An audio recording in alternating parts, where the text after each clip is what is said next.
Roadmap pendidikan masyarakat 3T, terpencil, terluar, dan tertinggal.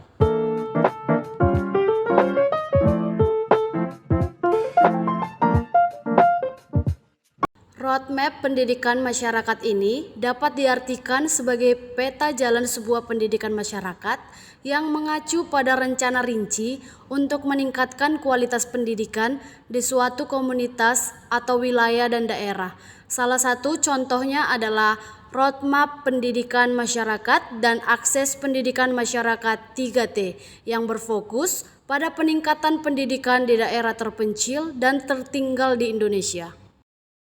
Pengertian kebijakan pendidikan secara etimologi, kebijakan berasal dari kata Yunani polis yang mengacu pada kota atau city. Dalam konteks ini, kebijakan mencakup konsep pengaturan organisasi dan merupakan suatu pola formal yang umum, diterima oleh pemerintah atau lembaga. Kebijakan dapat dikatakan sebuah aturan yang bersifat tertulis yang merupakan keputusan formal dari sebuah organisasi di mana aturan-aturan ini bersifat mengikat dan bertujuan untuk mengatur perilaku dengan maksud menciptakan norma baru dan perilaku seseorang. Undang-Undang Sistem Pendidikan Nasional yang menetapkan arah kebijakan pendidikan di Indonesia yaitu Undang-Undang Republik Indonesia Nomor 20 Tahun 2003. Yang bertujuan untuk mencapai hal-hal berikut. Yang pertama, memperluas dan menyamakan akses pendidikan berkualitas tinggi bagi seluruh rakyat Indonesia.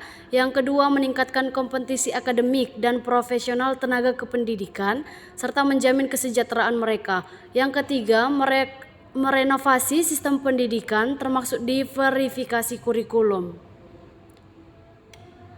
Yang keempat, memberdayakan lembaga pendidikan sebagai pusat pembentukan nilai, sikap, dan keterampilan.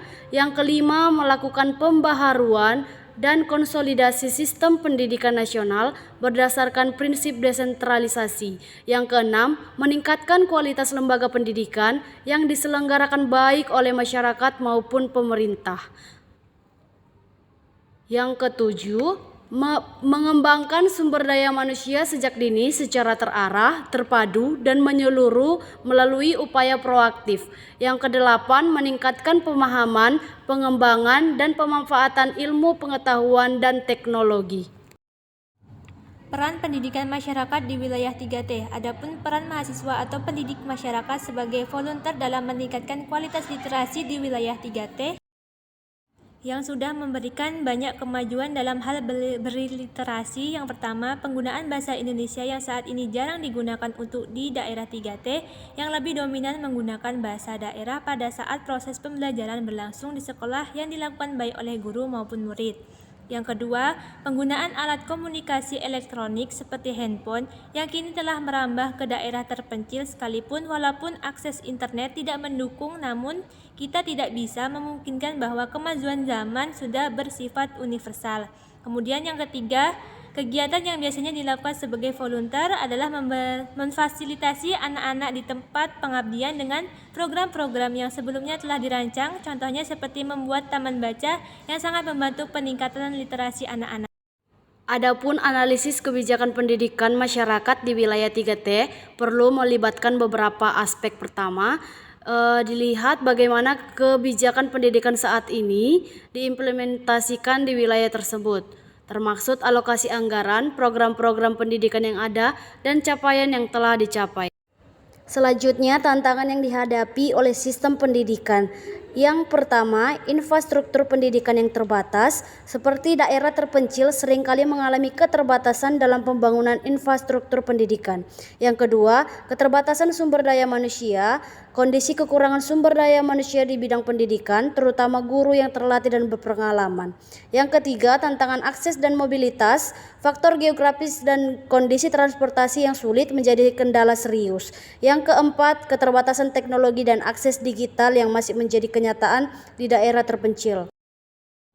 Upaya meningkatkan pendidikan di Indonesia dengan membangun sistem pendidikan yang berkualitas, manusiawi, mudah diakses, dan merata. Mengingat bahwa sistem pendidikan di Indonesia masih belum merata dan banyak masyarakat yang belum dapat memenuhi haknya untuk mendapatkan pendidikan dalam kehidupannya. Adapun beberapa usaha untuk memajukan pendidikan di daerah terpencil di Indonesia yaitu yang pertama, infrastruktur pendidikan yang berkualitas. Seperti yang kita ketahui saat ini, masih banyak sekolah di pelosok yang belum memiliki infrastruktur yang belum boleh dikatakan layak. Bahkan masih terdapat wilayah di Indonesia yang belum memiliki sekolah dan di beberapa tempat lainnya.